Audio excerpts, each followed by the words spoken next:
প্যালেস্টাইনের মুসলমানদের যে কে যখন মারা হচ্ছে, বাংলাদেশের প্রধানমন্ত্রী তখন আমেরিকায় ক্লিনটনের সঙ্গে কথা বলতেছেন। তিনি ক্লিনটনের কাছে তার পিতৃ হত্যার জন্য দায়ী সাজাপ্রাপ্ত 3 জন ব্যক্তিকে ফেরত চাচ্ছিলেন। আমার দৃষ্টিতে এটা কোনো অপরাধ নয়। সন্তান তার পিতার প্রতি আকর্ষণ থাকবেই। আমার আপত্তি সেখানে আপনি প্রধানমন্ত্রী শুধু শেখ পরিবারের প্রধানমন্ত্রী নন,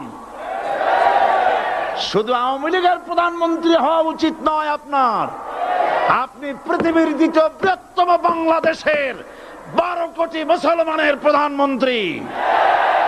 পিতৃ হত্যার আসামি ফেরত চাইলেন, কিন্তু বিল ক্লিনটনের আশ্রয় প্রশ্রয় লালিত পৃথিবীর অসভ্য জাতি সন্ত্রাসী ইহুদিরা